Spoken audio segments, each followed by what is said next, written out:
കേരളത്തിലെ 99% ആൾക്കാരും current bill കയ്യെ കിട്ടിക്കഴിഞ്ഞാൽ ആദ്യം നോക്കുന്നത് തന്റെ എമൗണ്ടാ. എന്തിനാ?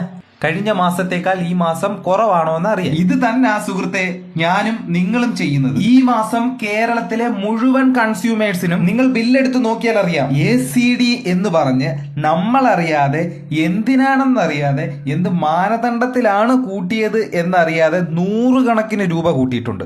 സുഹൃത്തെ, നിങ്ങളുടെ ബില്ലിലും കൂട്ടിയിട്ടുണ്ട്. പെട്ടെന്ന് പോയി ബില്ലെടുത്തോണ്ട് വന്നോ, എന്നിട്ട് ഞാൻ ഈ പറയുന്ന കാര്യങ്ങളെല്ലാം ഒന്ന് ചെക്ക് ചെയ്തു. എന്റെ കയ്യിലിരിക്കുന്ന ബില്ലിന്റെ ഓരോ പിരിവും ഞാനിപ്പം വായിക്കാം. എനർജി ചാർജ് എന്ന് വെച്ചാൽ ഊർജം, നമ്മുടെ ഇലക്ട്രിസിറ്റിയിൽ നിന്ന് നമുക്ക് തരുന്ന എനർജിയുടെ ചാർജ് 1594 രൂപ 45 പൈസ. ഇതാണ് എന്റെ കയ്യിലിരിക്കുന്ന കറണ്ട് ബില്ലിന്റെ കൺസ്യൂമർ ഉപയോഗിച്ച ചാർജ്. അയാളുടെ ബില്ല് എത്രയാണെന്ന് അറിയാമോ? 2722 രൂപ. 1200 രൂപ കൂടുതലാണ്. സംഭവം മനസ്സിലായി. ഇപ്പൊ നമ്മൾ കടയിൽ നിന്ന് 5 കിലോ അരി മേടിക്കുന്നു. 1 കിലോ അരിക്ക് 50 രൂപയാണെന്നുണ്ടെങ്കിൽ 5 കിലോ അരിക്ക് 250 രൂപ കൊടുത്താൽ പോരെ? 250 അല്ല, ഇതിന്റെ കൂടെ 500 രൂപയും കൂടെ വേണം എന്ന് പറഞ്ഞാലോ? അതെന്തിനാണെന്ന് നമ്മൾ ചോദിക്കും അല്ലേ? നമ്മൾ എപ്പോഴെങ്കിലും KCBയിൽ ഇങ്ങനെ ചോദിച്ചിട്ടുണ്ടോ? ഞാനും നിങ്ങളും ഉൾപ്പെടെ എല്ലാവരും ലാസ്റ്റ് ഡേറ്റിൽ ഫീസ് ഊരുമെന്ന് പേടിച്ച് അടച്ചുകൊണ്ടിരിക്കുവല്ലേ? ഈ സുഹൃത്തിന്റെ 1594 രൂപ 45 പൈസ എനർജി ചാർജ് ഉണ്ടായിട്ട് പുള്ളിക്ക് കിട്ടിയിരിക്കുന്ന ബില്ല് 2722 രൂപ. 1200 രൂപ അധികമായി പിടിച്ചിട്ടുണ്ട്. എന്തിന്? ഇനിയിപ്പോ എന്തിനാണ് പിടിച്ചതെന്ന് ഞാൻ പറഞ്ഞത്. ഇനി ഡ്യൂട്ടി, അതിന്റെ ഡ്യൂട്ടി 10%, അത് 159 രൂപ 45 പൈസ. തീർന്നില്ല, അടുത്തത് കേൾക്കണം. അടുത്ത ഫ്യൂവൽ ചാർജ് 31 രൂപ 51 പൈസ. എന്ത് ഫ്യൂവൽ ചാർജ്?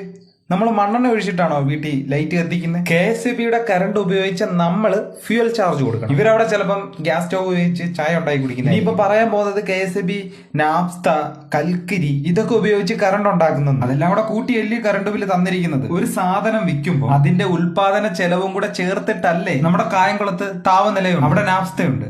നാഫ്ത മേടിച്ചതിന്റെ ചെലവാണ്. അതിന്റെ പ്രോഡക്റ്റിന്റെ പൈസ കൂടെ ചേർത്തല്ലേ ഈ 1594 രൂപ 45 പൈസ. പിന്നെ നമ്മൾ എന്തിനാ ഫ്യൂവൽ ചാർജ് കൊടുക്കുന്നത്? തീർന്നില്ല, ഇനി ഒരു ചെറിയൊരു ഫിക്സഡ് ചാർജ് ഉണ്ട്. ചുമ്മാ വെറുതെ ഒരു 240 രൂപ. സുഹൃത്തെ, ഇനിയെങ്കിലും നിങ്ങൾ നിങ്ങളുടെ കറണ്ട് ബില്ല് എടുത്തത് നോക്ക്, ഇതൊക്കെ ഉള്ളയാണോ? എന്തിനു കൊടുക്കണം നമ്മൾ ഫിക്സഡ് ചാർജ്? നമ്മളൊരു പ്രൊഡക്റ്റ് വാങ്ങുകയാണ്, ഒരു സാധനത്തിന് എനർജി ഇടാം, അയാൾ ഉപയോഗിക്കുന്ന എനർജിയുടെ കാശ് കൂടാതെ ഡ്യൂട്ടി പോട്ടെ സമ്മതിക്കും, ഫ്യൂവൽ ചാർജ് അറിയില്ല, ഫിക്സഡ് ചാർജ് എന്തിന്? തീർന്നില്ല, ഇനിയും ഉണ്ട്. മീറ്റർ റെന്റ് 12 രൂപ. ഓർക്കുന്നുണ്ടോ ഈ മീറ്റർ ആരുടെയാന്ന്?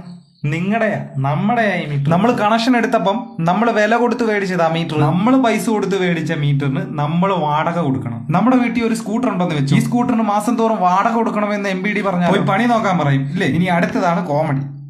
നമ്മൾ കാശ് കൊടുത്ത് മേടിച്ച് നമ്മൾ മാസം തോറും റെന്റും കൊടുത്ത് ഇനി അതിന് നമ്മൾ